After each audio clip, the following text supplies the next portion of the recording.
ಫೂಲ್ಪುರ್ ಅನ್ನೋ ಒಂದು ಹಳ್ಳಿಯಲ್ಲಿ ಒಬ್ಬ ಜಾದೂಗಾರ ಇದ್ದ. ಅವನ ಕಲೆಯಿಂದ ಎಲ್ರಿಗೂ ಜಾದೂ ತೋರಿಸಿ ಅವನ ಮತ್ತೆ ಅವನ ಮಕ್ಕಳನ್ನ ನೋಡ್ಕೊಳ್ತಾ ಇದ್ದ.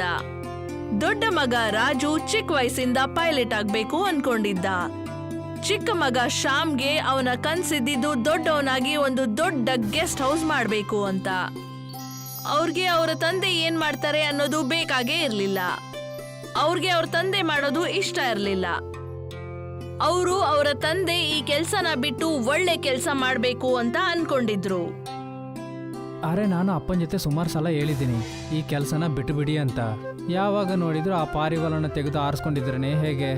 ನೆಕ್ಸ್ಟ್ ಹೋಗಿ ನಮ್ಮ ಕನಸನ್ನ ಅವ್ರು ನನಸು ಮಾಡಬೇಕಲ್ವಾ? ನೀವು ಹೇಳೋದು ಸರಿನೇ, ಆದರೆ ನಮ್ಮ ಜೊತೆ ಅದಕ್ಕಾಗುವ ಹಣ ಇಲ್ವಲ್ಲ. ಆಮೇಲೆ ಹೇಗೆ ನಾವು ಇದನ್ನೆಲ್ಲ ಮಾಡೋದು? ನಾವು ಇದಕ್ಕೆ ಏನಾದರೂ ಒಂದು ಮಾಡಲೇಬೇಕು. ರಾಜು ಮತ್ತೆ ಶ್ಯಾಮ್ನ ಈ ವ್ಯವಹಾರದಿಂದ ಜಾದೂಗಾರ ಯಾವಾಗ್ಲೂ ದುಃಖಿತನಾಗಿರ್ತಿದ್ದ. ಅವನ ಮಕ್ಕಳಿಗೋಸ್ಕರ ಏನೂ ಮಾಡದೆ ಇರೋದು ಕೂಡ ಜಾದೂಗಾರನಿಗೆ ಕಷ್ಟವಾಗೇ ಇತ್ತು. ಒಂದು ಬಾರಿ ಜಾದೂಗಾರ ಅವನ ಜಾದೂ ತೋರಿಸೋವಾಗ ಅವನಿಗೆ ಸ್ವಲ್ಪ ಏಟಾಗ್ಬಿಡತ್ತೆ. ಮತ್ತೆ ಅವನ್ನ ಆಸ್ಪತ್ರೆಯಲ್ಲಿ ದಾಖಲೆ ಮಾಡ್ತಾರೆ. ಡಾಕ್ಟರ್ ಹೇಳಿದ್ರು ಅವರು ಬೆಡ್ ರೆಸ್ಟ್ ತಗೋಬೇಕು ಅಂತ. ಅವ್ರೀಗ ಇಷ್ಟೊಂದು ಓಡಾಡೋದ್ ಬೇಡ, ಅವರು ಈಗ ಆರೋಗ್ಯ ನೋಡ್ಕೊಳ್ಳಿ, ಇವರು ರೆಸ್ಟ್ ಮಾಡ್ಬೇಕು, ಇನ್ಮೇಲೆ ನೀವ್ ಅವ್ರನ್ನ ನೋಡ್ಕೊಳ್ಳಿ. ಸರಿ ಡಾಕ್ಟರ್, ನಾವು ಹಾಗೇನೆ ನೋಡ್ಕೊಳ್ತೀವಿ. ಮುಂಚೆನೇ ಪರಿಸ್ಥಿತಿ ಸರಿ ಇಲ್ಲ, ಇವಾಗ ಇನ್ನೂ ಕಷ್ಟ ಆಯಿತು. ಒಂದೇ ಒಂದು ಜನ ನಮ್ಮ ಕುಟುಂಬದಲ್ಲಿದ್ದರು, ಅವ್ರ ಮುಖಾಂತರನೇ ಆದಾಯ ಬರ್ತಾಯಿತ್ತು. ಇದ್ದ ಹಣ ಎಲ್ಲ ಚಿಕಿತ್ಸೆಗೇನೆ ಸರಿಯಾಗೋಯ್ತು. ರಾಜು ಮತ್ತೆ ಶ್ಯಾಮ್ನ ಚಿಂತೆ ನೋಡಿ ಅವರ ತಂದೆ ಅವರನ್ನ ಕರೀತಾರೆ. ನೀವಿಬ್ರಳು ಏನು ಯೋಚಿಸಿದ್ರಿ? ನಿಮ್ಮ ಕನಸು ಬಗ್ಗೆ ನಾನು ಏನು ಯೋಚನೆ ಮಾಡಿಲ್ಲ ಅಂತ ತಾನೆ? ನನಗೆ ಚೆನ್ನಾಗಿ ಗೊತ್ತಿದೆ. ನಿನಗೆ ಒಂದು ಗೆಸ್ಟ್ ಹೌಸ್ನು ಓಪನ್ ಮಾಡಬೇಕು, ನಿನಗೆ ಪೈಲಟ್ ಆಗಬೇಕು. ನನಗೆ ಬಂದ ಈ ಸ್ವಲ್ಪ ಆದಾಯದಲ್ಲಿ ನನಗೆ ಅದನ್ನೆಲ್ಲ ಮಾಡಲಿಕ್ಕಾಗಿಲ್ಲ. ಆದರೆ ನಾನು ಕಲ್ತ್ಕೊಂಡಿರುವ ಈ ಮ್ಯಾಜಿಕ್ ಕಲೆಯಿಂದ ಖಂಡಿತ ನನ್ನಿಂದ ನಿಮ್ಮಿಬ್ಬರಳಿಗೆ ಸಹಾಯ ಮಾಡ್ಬೋದು. ನೀವು ನಮ್ಮ ಬಗ್ಗೆ ಬೇಜಾರು ಮಾಡ್ಕೊಳ್ಬೇಡಿ, ಸ್ವಲ್ಪ ಹೊತ್ತು ವಿಶ್ರಾಂತಿ ತಗೊಳ್ಳಿ. ಚಿಕ್ಕ ವಯಸ್ಸಿಂದ ನೀವು ನಮ್ಮ ಇಬ್ಬರನ್ನ ಚೆನ್ನಾಗಿ ನೋಡ್ಕೊಂಡಿದ್ದೀರಾ, ಇದೇ ನೀವು ಮಾಡಿರುವ ದೊಡ್ಡ ವಿಷಯ. ಆದರೆ ನಮ್ಮ ಕನಸೆಲ್ಲ ನಿಮಗೆ ಹೇಗೆ ಗೊತ್ತಾಯಿತು? ಇದ್ರ ಬಗ್ಗೆ ನಾವಿಬ್ಬರು ನಿಮ್ಮ ಜೊತೆ ಯಾವಾಗಲೂ ಎಲ್ಲೇ ಇಲ್ವಲ್ಲ? ಯಾಕಂದರೆ ನಾನು ನಿಮ್ಮ ಅಪ್ಪ ಅಲ್ವಾ? ಸಮಯ ಬರುವಾಗ ನಿಮ್ಮ ಕನಸೆಲ್ಲ ನೆನಸಾಗುತ್ತೆ. ಇವಾಗ ಹೋಗಿ, ನಾನಿವಾಗ ಸ್ವಲ್ಪ ವಿಶ್ರಾಂತಿ ತಗೊಳ್ತೀನಿ. ರಾಜು ಮತ್ತೆ ಶ್ಯಾಮ್ ಅವರ ತಂದೆಯ ರೂಮಿಂದ ಆಚೆ ಹೋಗ್ತಾ ಇರ್ತಾರೆ. ಅಷ್ಟರಲ್ಲಿ ಅವ್ರಿಗೆ ಗೊತ್ತಾಗತ್ತೆ ಅವರ ತಂದೆ ಅವ್ರಿಗೋಸ್ಕರ ಒಂದು ಜಾದೂ ಏರೋಪ್ಲೇನ್ ಇಟ್ಟಿದ್ದಾರೆ ಅಂತ. ಅವರಿಬ್ಬರಿಗೂ ಗೊತ್ತಿತ್ತು ಇದರಲ್ಲಿ ಜಾದೂ ಇದೆ ಅಂತ. ಇಬ್ರು ಅಣ್ಣ ತಮ್ಮಂದ್ರು ಏರೋಪ್ಲೇನ್ ತಗೊಂಡು ಓಪನ್ ಮೈದಾನಕ್ಕೆ ಹೋಗಿ ಅಲ್ಲಿ ನಿಂತ್ಕೊಂಡು ನೋಡ್ತಾರೆ. ಇವಾಗ ಈ ಜಾಗದಲ್ಲಿ ಏನು ನಡೆಯುತ್ತೆ ಅಂತ ನೋಡೋಣ. ಆ ಏರೋಪ್ಲೇನ್ನ ಇಲ್ಲಿ ಮಡಗ್ಬಿಡು, ಮ್ಯಾಜಿಕ್ ಏನಾಗುತ್ತೆ ಅಂತ ನೋಡೋಣ. ರಾಜು ಏರೋಪ್ಲೇನ್ ನ ಕೆಳಗಿಡ್ತಿದ್ದ ಹಾಗೆ ನೋಡ್ತಾ ನೋಡ್ತಾ ಏರೋಪ್ಲೇನ್ ಇಡೀ ಮೈದಾನದಷ್ಟು ದೊಡ್ಡದಾಯ್ತು. ಅರೆ, ನಿನ್ನ ಕನಸು ಈಡೇರ್ಬಿಡ್ತಾನ? ಹಾಗಾದರೆ ಖಂಡಿತ ಅಪ್ಪ ನನ್ನ ಬಗ್ಗೆ ಯೋಚನೆ ಮಾಡಿರ್ತಾರಲ್ಲ. ಇದನ್ನು ಮಡಗಿ ನಾವು ಒಂದು ವ್ಯಾಪಾರನ ಸ್ಟಾರ್ಟ್ ಮಾಡುವ. ವಿದೇಶದ ಜನರನ್ನ ಈ ಏರೋಪ್ಲೇನ್ಲಿ ಕೂರಿಸ್ಕೊಂಡು ಕರ್ಕೊಂಡು ಬಂದು ಅದ್ರ ಮೂಲಕ ನಾವು ಹಣ ಸಂಪಾದನೆ ಮಾಡೋಣ. ನನ್ನಿಂದ ಇದನ್ನು ನಂಬಲಿಕ್ಕೆ ಆಗ್ತಾ ಇಲ್ಲ. ನಾವು ಒಂದು ಏರೋಪ್ಲೇನ್ನ ಓಡಿಸ್ತೀವಿ, ನಮ್ಮ ಈ ಕನಸು ಈಡೇರುತ್ತೆ ಅಂತ. ಇದೇ ರೀತಿ ಆಗ್ತಿತ್ತು. ರಾಜು ವಿದೇಶಕ್ಕೆ ಹೋಗಿ ವಿದೇಶಿಯರನ್ನ ಕರ್ಕೊಂಡ್ ಬರ್ತಿದ್ದ. ಸಮಯ ಕಳೀತಾ ಇದ್ದ ಹಾಗೆ ಜಾದೂಗಾರ ಈಗ ಸರಿ ಹೋಗ್ಬಿಡ್ತಾನೆ. ಅವನ ಮಕ್ಕಳನ್ನ ಸಂತೋಷವಾಗಿ ನೋಡಿ ಅವನು ಸಂತೋಷ ಪಡ್ತಿದ್ದ.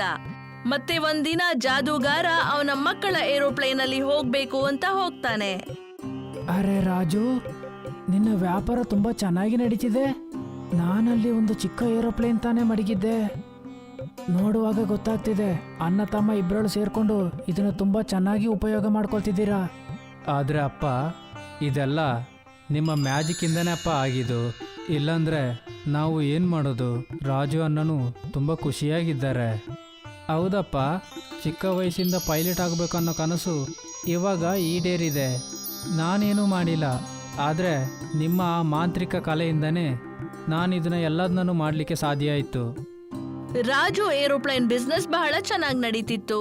ಮತ್ತೆ ಶ್ಯಾಮ್ ಏರೋಪ್ಲೇನ್ ಅಲ್ಲಿ ವಿದೇಶಿಯರ ಸ್ವಾಗತ ಮಾಡ್ತಿದ್ದ. ಮತ್ತೆ ಅವ್ರನ್ನ ಹಳ್ಳಿ ಎಲ್ಲ ಸುತ್ತಾಡಿಸ್ತಾ ಇದ್ರು. ಇಬ್ರು ಅಣ್ಣ ತಮ್ಮ ಒಳ್ಳೆ ದುಡ್ಡನ್ನ ಸಂಪಾದನೆ ಮಾಡ್ತಾ ಇದ್ರು. ವಿದೇಶಿಯರು ಅವರ ಕೆಲಸ ನೋಡಿ ಜಾಸ್ತಿ ಹಣವನ್ನ ಕೊಟ್ಬಿಡ್ತಾ ಇದ್ರು. ಇಲ್ಲಿ ನೋಡು, ನಾನು ನಿನ್ನ ಜೊತೆ ಒಂದು ವಿಷಯ ಹೇಳ್ತೀನಿ. ಸುಮ್ಮನೆ ಏರೋಪ್ಲೇನಲ್ಲೇ ಒಂದು ಗೆಸ್ಟ್ ಹೌಸ್ನ ಓಪನ್ ಮಾಡು, ಅದರಲ್ಲಿ ನಿನಗೆ ಜಾಸ್ತಿ ಲಾಭ ಸಿಗುತ್ತೆ ಅಲ್ವಾ? ನಾನು ಹಾಗೆ ಮಾಡ್ತೀನಿ. ನಾನು ಇದ್ರ ಬಗ್ಗೆ ಮೊದಲು ಎಲ್ಲರ ಜೊತೆನೂ ಮಾತಾಡ್ತೀನಿ. Thank you. ಶ್ಯಾಮ್ ವಿದೇಶಿಯರ ಮಾತನ್ನ ಕೇಳಿ ಅವರ ತಮ್ಮ ಮತ್ತೆ ತಂದೆ ಹತ್ರ ಈ ರೀತಿ ಹೇಳ್ತಾನೆ.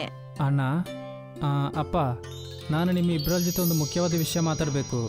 ನಾವು ಯಾಕೆ ಏರೋಪ್ಲೇನಲ್ಲೇ ಗೆಸ್ಟ್ ಹೌಸ್ನ ಓಪನ್ ಮಾಡಬಾರ್ದು? ಅದ್ರ ಮೂಲಕ ಜನರನ್ನ ನಮ್ಮ ಗ್ರಾಮದಲ್ಲಿ ಮಾತ್ರ ಅಲ್ಲ, ಇಲ್ಲಿಂದ ತುಂಬ ದೂರಕ್ಕೂ ಕರ್ಕೊಂಡು ಹೋಗ್ಬೋದು. ನೀನು ಸರಿಯಾಗೇ ಹೇಳ್ದೆ, ಜನರು ಸುತ್ತಿ ನೋಡ್ಲಬೋದು, ಅದೇ ರೀತಿ ಅವರು ವಿಶ್ರಾಂತಿನೂ ತಗೊಳ್ಬೋದು. ನೀವಿಬ್ರಳು ಮಾತಾಡೋದು ಸರಿಯಾಗೇ ಇದೆ, ಆದರೆ ಒಂದೇ ಒಂದು ಕಂಡೀಷನ್ ಇದೆ. ಇದರಲ್ಲಿ ನಾನು ನಿಮ್ಮ ಜೊತೆನೇ ಇರ್ತೀನಿ. ಎಲ್ರೂ ಖುಷಿ ಆಗ್ಬಿಡ್ತಾರೆ ಮತ್ತೆ ಏರೋಪ್ಲೇನ್ ಅಲ್ಲಿ ಗೆಸ್ಟ್ ಹೌಸ್ ಮಾಡೋಣ ಅಂತ ತಯಾರಿ ನಡೆಸ್ತಾರೆ. ಏರೋಪ್ಲೇನ್ ಹೊರಗಡೆಯಿಂದ ಸಾಧಾರಣವಾಗಿ ಇತ್ತು, ಆದ್ರೆ ಒಳಗಡೆ ನೋಡಿದ್ರೆ ಯಾವುದೋ ಒಂದು ದೊಡ್ಡ ಬಂಗ್ಲೆ ಇದ್ದಾಗಿತ್ತು. ಜನರು ಏರೋಪ್ಲೇನ್ ಗೆಸ್ಟ್ ಹೌಸ್ ಅಲ್ಲಿ ಆರಾಮಾಗಿ ಸವಾರಿ ಮಾಡ್ತಿದ್ರು. ನೋಡ್ದ್ಯಾ, ನಾನೇ ಹೇಳ್ದೆ ಅಲ್ವಾ, ಇದರಲ್ಲಿ ನಿನಗೆ ಒಳ್ಳೆ ಲಾಭನೂ ಸಿಗುತ್ತೆ, ಒಳ್ಳೆ ವ್ಯಾಪಾರನೂ ನಡೆಯುತ್ತೆ ಅಂತ. ತುಂಬ ಧನ್ಯವಾದ. ನಾನು ಯೋಚನೆನೂ ಮಾಡಿದ್ದಿಲ್ಲ ಗೆಸ್ಟ್ ಹೌಸ್ ಓಪನ್ ಮಾಡಬೇಕನ್ನೋ ನನ್ನ ಕನಸು ನಿಜ ಆಗುತ್ತೆ ಅಂತ. ಆದ್ರಿಂದ ನಾವು ಒಂದು ನಿರ್ಧಾರ ಮಾಡಿದ್ದೀವಿ. ಏನು, ನನ್ನ ಜೊತೆನೂ ಹೇಳು. ಆದ್ರಿಂದ ನನ್ನ ಕುಟುಂಬ ನಿರ್ಧಾರ ಮಾಡಿದೆ, ಮುಂದೆ ಬರುವ 1 ವರ್ಷದವರೆಗೂ ನಿನ್ನ ನಾವು ಈ ಫ್ಲೈಟಲ್ಲಿ ಫ್ರೀಯಾಗಿ ಕರ್ಕೊಂಡು ಹೋಗ್ತೀವಿ.